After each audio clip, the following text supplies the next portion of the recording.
Thank you very much. So, welcome. This is another one of the presentations for Whiteness History Month. And there's a new day coming, there's a new world coming. In 1964, John Lennon made a statement. He was interviewed.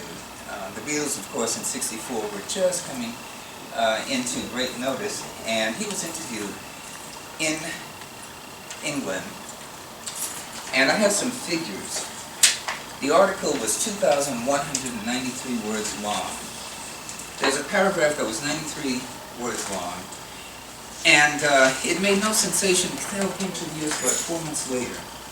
6 of those words, 6 of the 2,193 words were published in the U.S., or at least something like it. What did John Lennon say?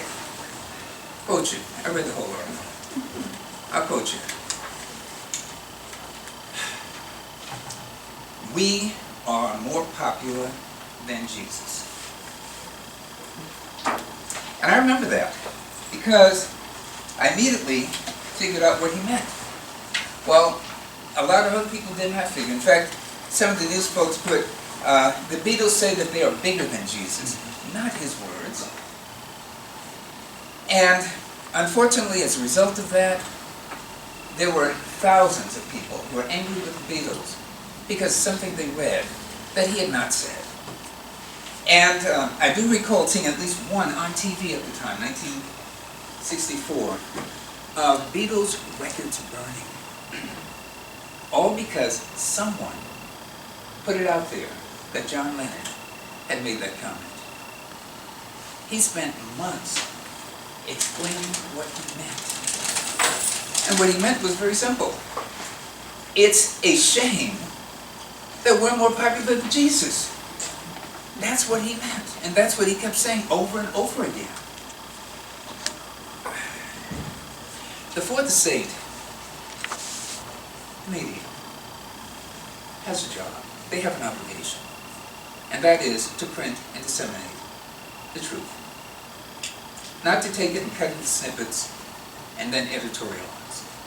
To give us information so that we at PCC can do what we do, which is to teach people about critical thinking. Not taking little bits and pieces and automatically believing it. And then working on that incorrect assumption. So I'm glad that you're here to hear an entire 40-minute or so talk, which probably will be spliced and put into some fourth estate yellow journalism. Yellow journalism, by the way, sensational journalism for the purpose of selling newspapers. Today we call them tabloids. Misinformation, disinformation. So, if in the future you hear that Professor Harrison is a racist, here I am. And that's probably going to be out there. So, I want to put that out. The mission of community college is to engage in lifelong learning, to help inform the community, and Whiteness History Month is part of that. It is something that few people know about. And as we're examining the concept of whiteness, what I'd like to do is inform you about something that you may not be aware of, and it's because of our limited education. There's limited time, and sometimes there's deliberate things that are left out.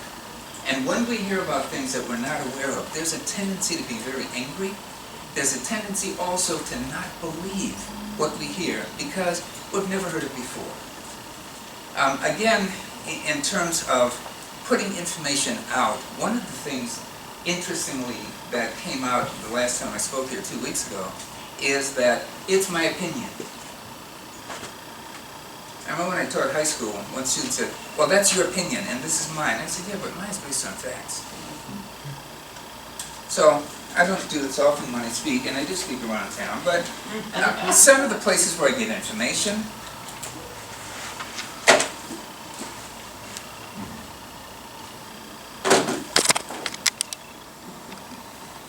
and as I did the last time, I invite you to not just take what I say, but as people who are interested in this particular topic, go a little bit beyond it. Read more of it. Take this not as a beginning and an end, but simply as a start. We are at a very crucial juncture in the history of this country, and it's important more and more for people to have factual information on which to make decisions. We have an election coming up, for example. Find out about the candidates, find out about the issues. Don't take headlines. Delve into it. And everything that I'm telling you, by the way, is not simply my opinion. As I said the last time, it's based on research and my experience. My experience informs me, and information research also informs me, so that I can help inform you. When you walked in that door, you began or continuing a journey from less knowledge to greater knowledge. And I hope you take that up with you. I'm on that same journey. As I was preparing for this talk, I said, wow, that's new. So I'm still on that journey as well. In PCC, we believe in lifelong learning. And I really am glad that you're here. So, getting into the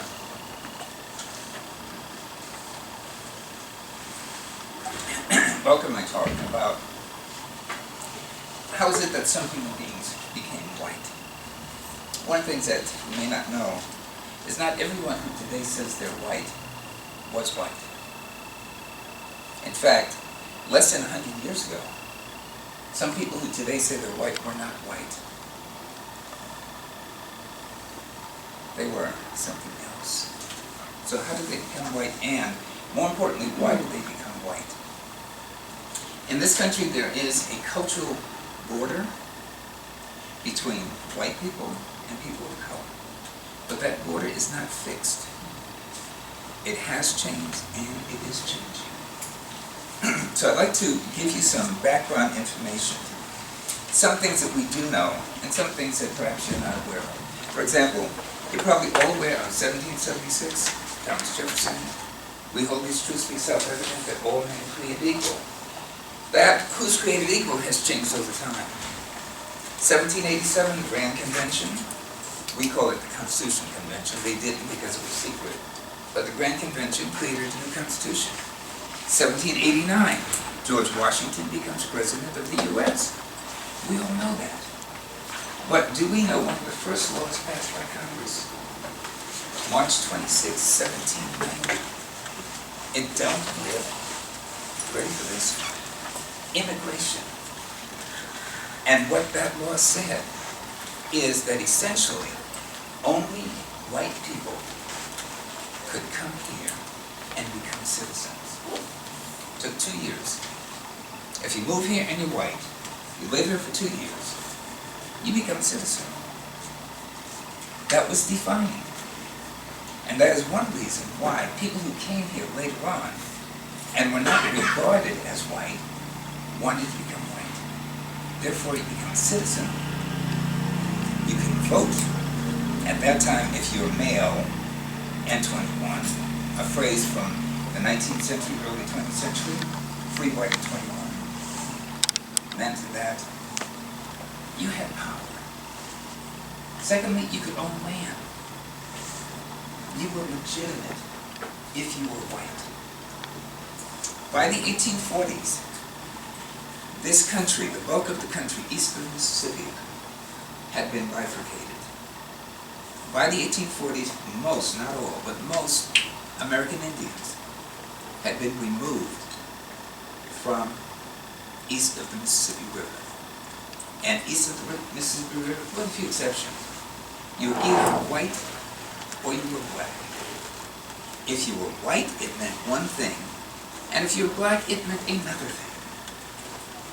And that is the world into which certain people came who were not considered white at the time. 1840s. There is a famine in Ireland. One place to come? The United States. When the Irish came to the United States, they were not considered to be white. You can read Mr. Gossett's book. They were not considered to be white. What were they? They were called the Irish race. And I'll tell you a little bit about racism in a while, but what do we know about the Irish race? They were wild, they were impulsive, they're also sneaky. So when they come in, and they're also, by the way, dark-skinned. In the portrayals of the Irish, they're always short, not good-looking, because when you study race, you find out that one of the things is that the ideal group is always very good-looking. The non-ideal is not. And so when the Irish came in, that's how they were described. They were poor. And so what did they do? They came mostly to the Northeast, Boston, and New York. They were poor, so what did they do?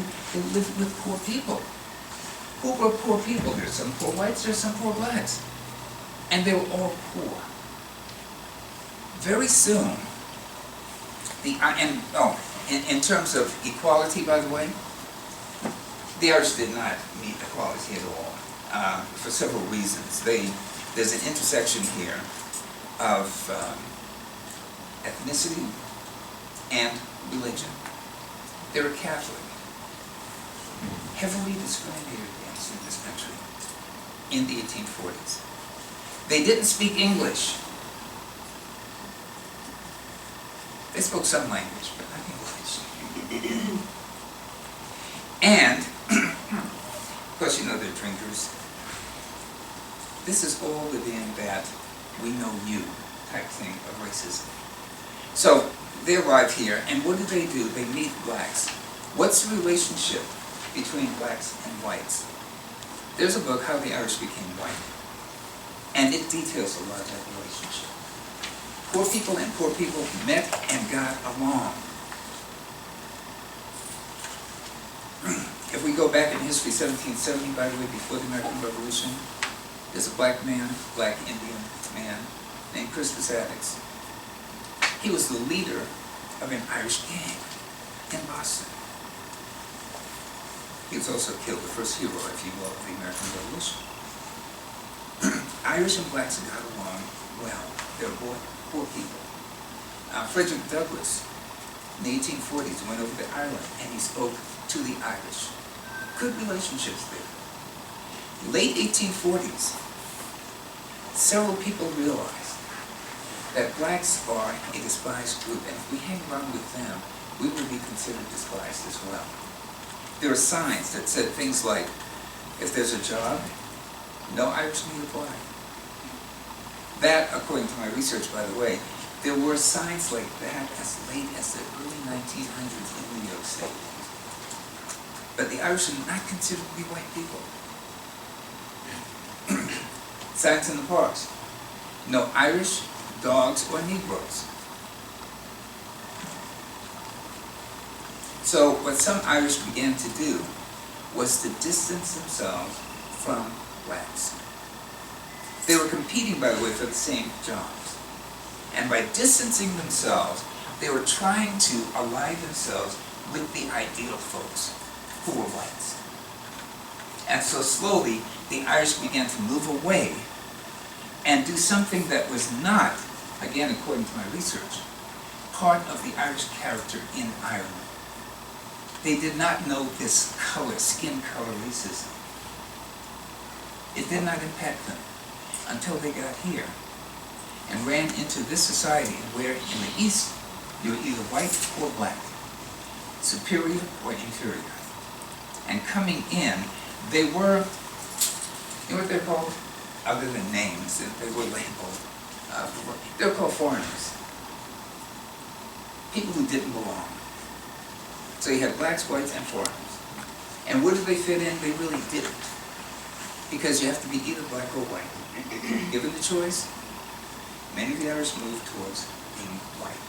And once they did, as one scholar said, they went from being an oppressed race to being an oppressor race. Because how better to show that you are white than to do what, quote, white people are doing. And so slowly the Irish began to become And as part of that, they moved into certain jobs that blacks had, menial jobs, and pushed blacks out. They also moved into a little break here. One of my favorite shows is Blue Bloods, if you ever watched it. It's about an Irish family. And what are they doing? They're policemen. The Irish move into jobs, and once they're in, then family members pull them in more and more until you have Irish coming into what becomes a middle-class job. And again, moving away from lower class to middle class, moving away from blacks, and basically becoming white.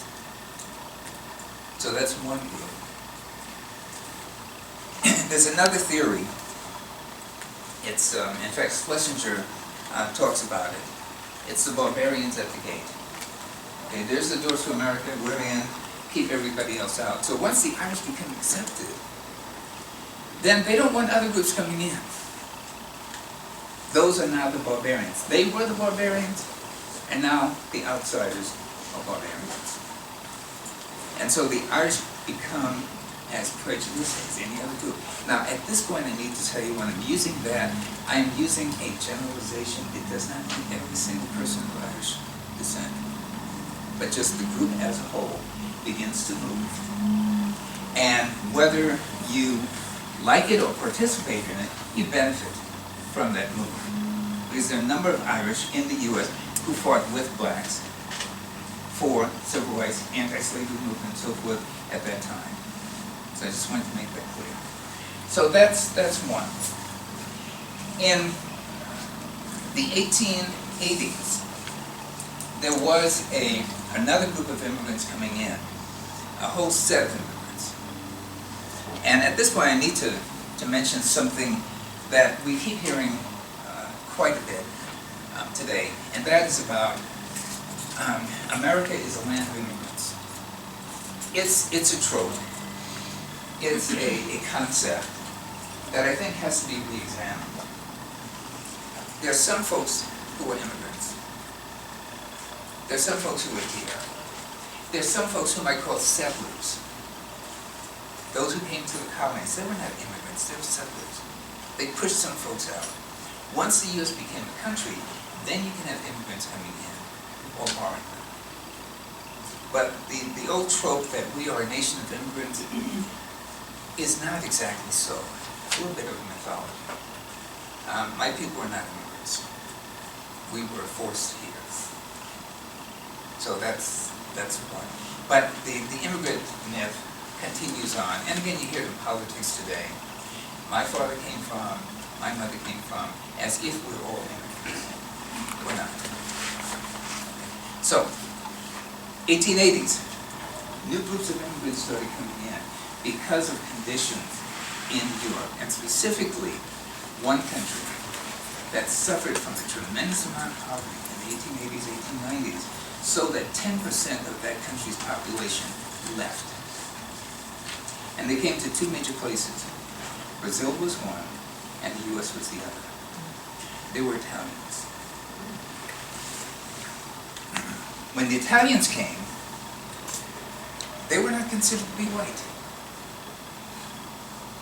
They were some other race. Or they were white, but they were not really white.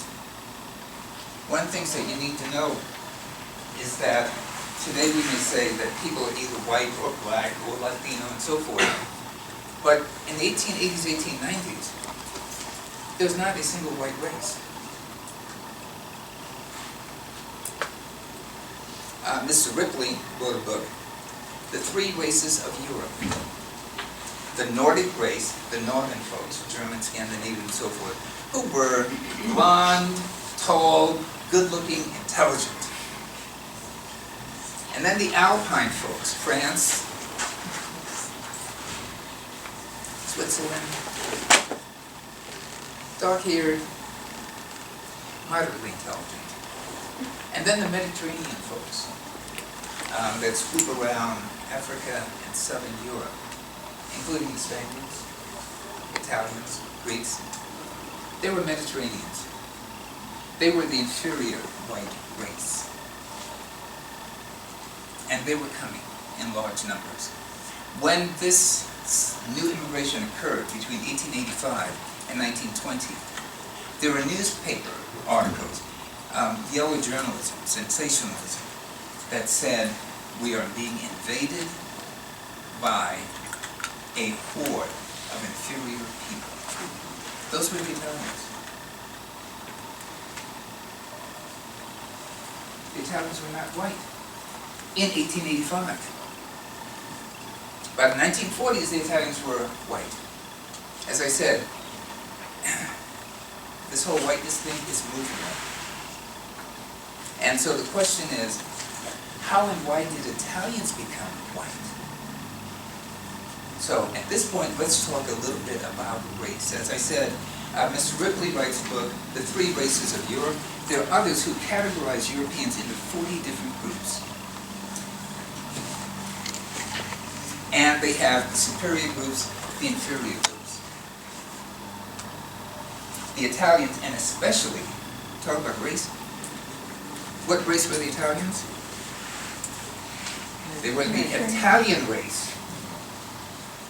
And then you had the superior Italians called the Northern Italian race, who are definitely superior to the Southern Italian race, who are slightly dark-skinned. Large numbers of people came from the Southern Italian race, but not only the Southern Italian race, but another race that was definitely inferior. Sicilians. You know, mafioso, criminals, etc. That was the thought in the early 1900s. And are we going to let these people in? There was a great fear of what would happen when the Italians came in. These, quote, mongrels coming in and destroying white America. Race in the early 1900s becomes very important because there's a thought that with this new immigration, white America will not exist anymore. And so we have to keep them out, control them. The number of years that you need to become a citizen, by the way, keeps going up because of this new group coming in. When the Italians come in, they also come in at the bottom. In New Orleans, Italians and blacks live in the same neighborhood. They're all poor people. They get along. There's intermarriage or cohabitation. But pretty soon, they learn that if you're white, you're a little bit higher up on the ladder. But before they get higher up on the ladder, they are treated just like black people. I will not say it, I do in class because we have a whole history behind it. So I'll use the politically correct, even though not politically correct. I'll do it this one time. The N-word was applied to Italians. And another term that you may be familiar with, which I will use because its meaning has changed quite a bit. Have you heard the term Guinea? Okay, that term comes from West Africa. The bite of Guinea. And Africans were called Guineas. So when the Italians came over, they were labeled the same. They were treated just like black people.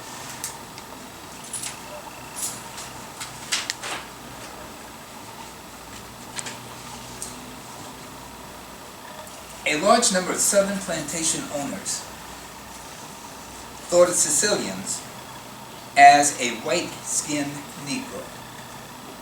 This is a quote from 1906.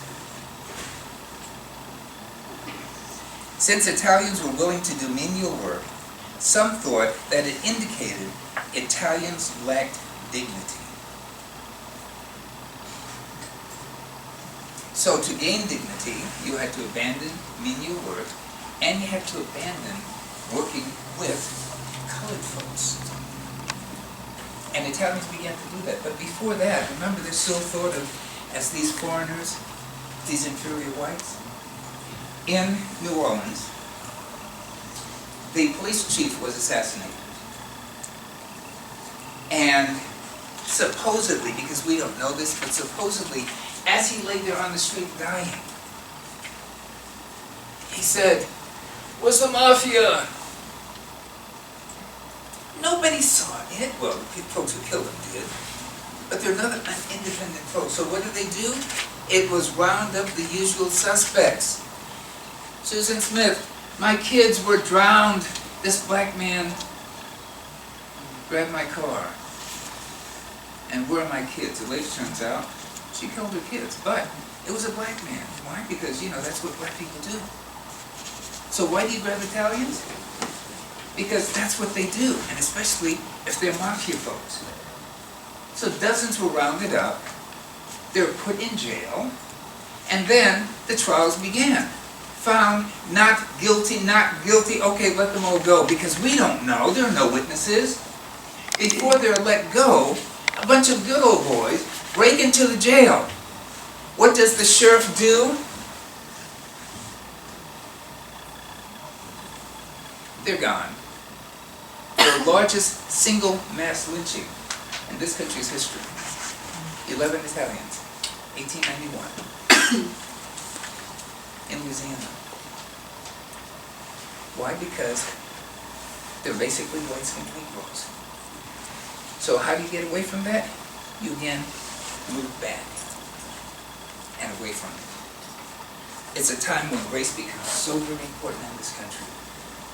So very important that we have a group arising to make sure that America stays pure and white. And the group arises after one of the biggest blockbuster films ever, Birth of a Nation, is filmed. Comes out in 1915. If you're not familiar with it, you can't find it on YouTube, the entire 2 hours and change. I'll give you the synopsis. Basically, it's about America during the Civil War and after the Civil War, in which blacks run rampant through the South. If you read the history, that's not what happened, but that's in the movie. The movie was based on a book called The Klansman, which you can't find in the PCC library, written by a man named Dixon. And his intent was to show that black people were horrible when it came to freedom, that they couldn't take freedom. And they ran rampant until this group of saviors arose called the Ku Klux Klan. After that movie was screened in Atlanta, Georgia, Colonel Simmons, started a new Ku Klux Klan. Dedicated, because the old Klan was just, let's try to suppress blacks. This new Klan in 1915 is dedicated to maintaining a white America. It was anti-black, anti-Catholic, anti-Jewish, anti-foreigner. You had to be white and Protestant to be an American. And so whiteness becomes very important at that time.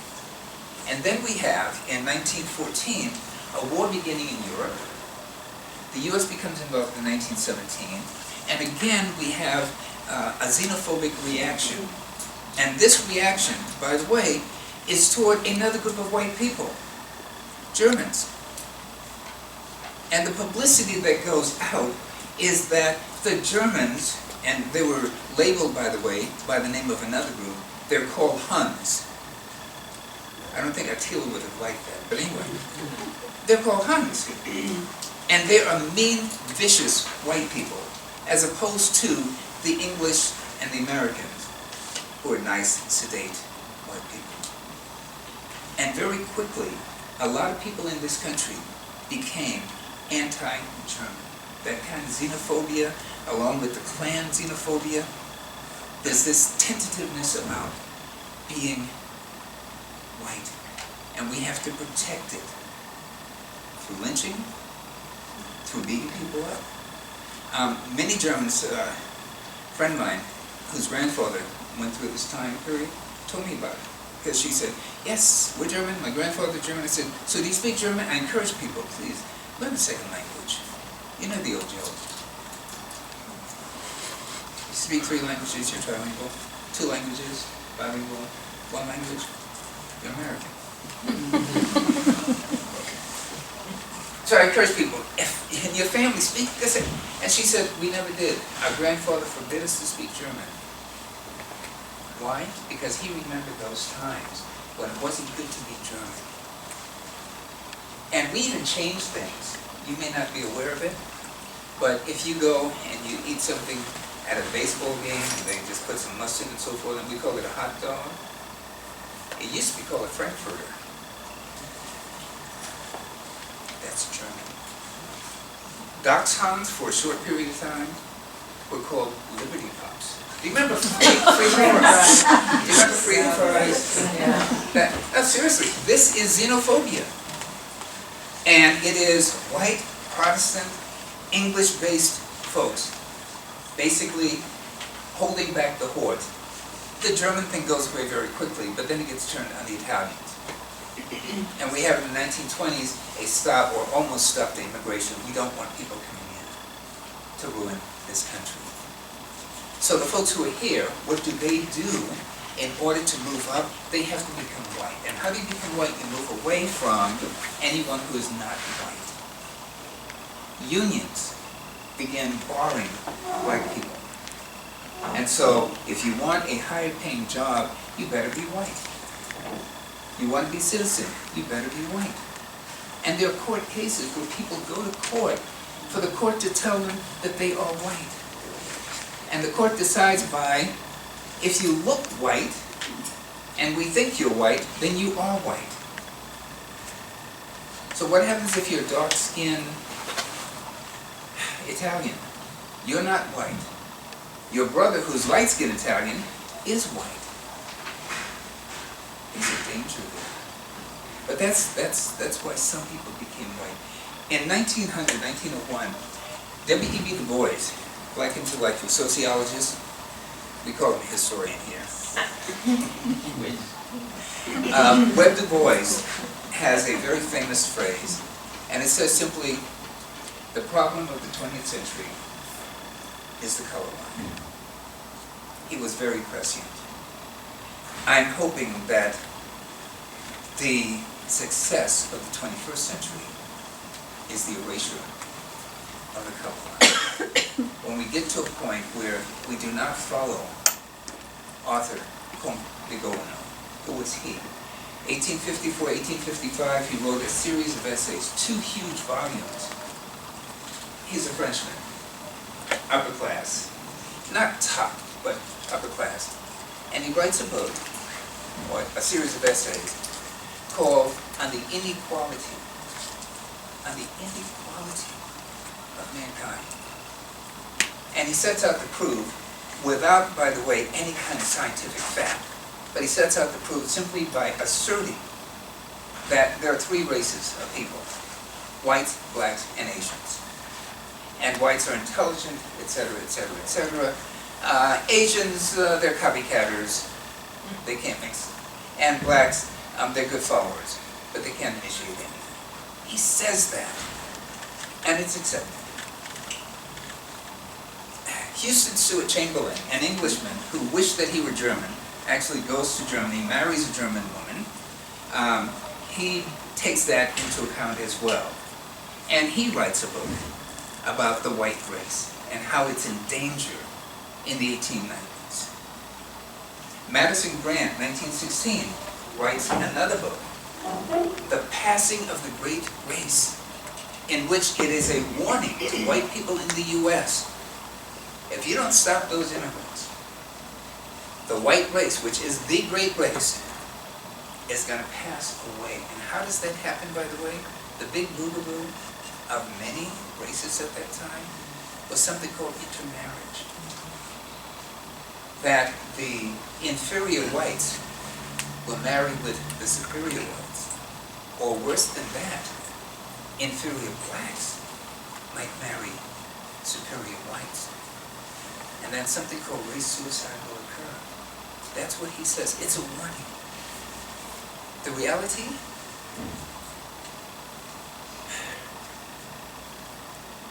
Let me ask you, do you think that within a week there will be rain in Portland? Yeah. Do you think within a week there'll be a 9-point earthquake in Portland? No. Yeah. This whole thing about intermarriage is played up tremendously. The extent of it, minuscule. But it shows the fear that some white people had back in the early 1900s. And it also showed the reason why some people not considered white wanted to be white, so they could have those particular advantages.